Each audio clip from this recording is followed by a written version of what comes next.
أهلا وسهلا ومساء الخير. شفت حصة الله يسعدها بتعمل الذرة في 4 دقايق. جربتها مرة واثنين وعشرة، معتمدين الطريقة صار لنا كم يوم. اللي يحبوا المسلوق، الذرة المسلوق، استخدموا هذه الطريقة بالميكروويف، ما تاخذ منكم إلا 4 دقايق ونفس النتيجة. شوفوا هذه جاية معاها بيبي، هذه كده اللي تفتحوها حتلاقوها بيبي ذرة. مرة دحين موسم الحبش، استغله واشتروا وسووا. شوفوا حتى في البيت يصير. الله، شايفين البيبي يا ناسو؟ هذه تتحط مع السلطة، شايفين؟ سلام.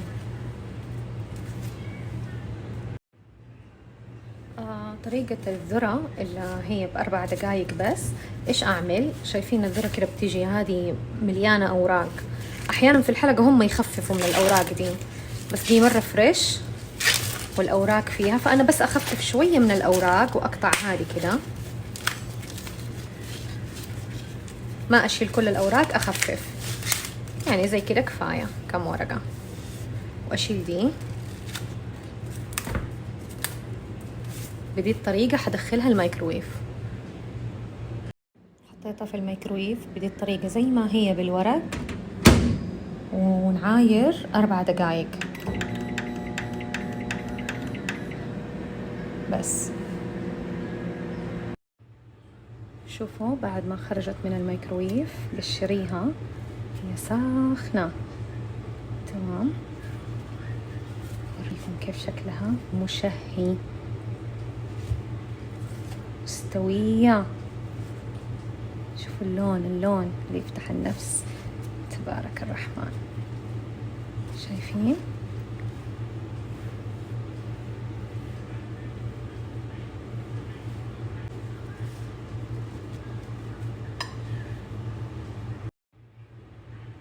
وهي ساخنة زي كده مشي عليها الزبدة، شوف كيف تسيح. دي الطريقة.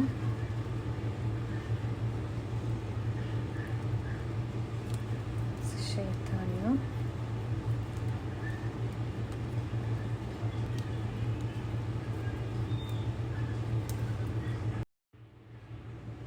بعدها نضيف الملح،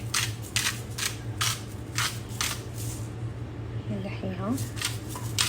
وممكن تاكليها ترى والله بدون زبدة، بدون ملح، بدون ولا شيء، تجنن. وممكن تضيفي فلفل أسود، بابريكا، اللي تحبوه.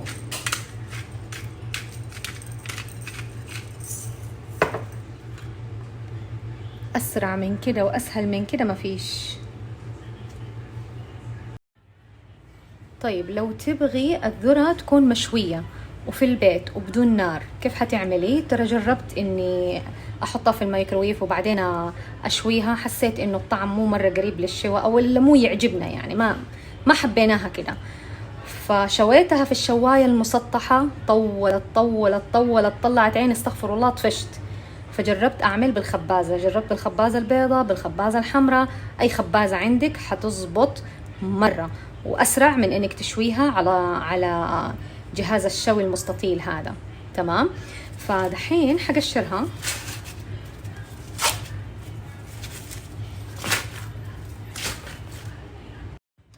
شغلت عليها من فوق وتحت على درجة حرارة 5 وأشويها، أقلبها.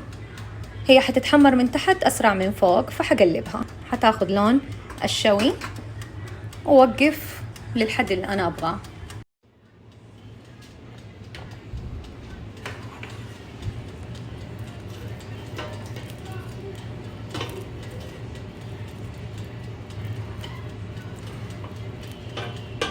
خلاص تقريبا ما أخذت ربع ساعة ولا هي مشوية.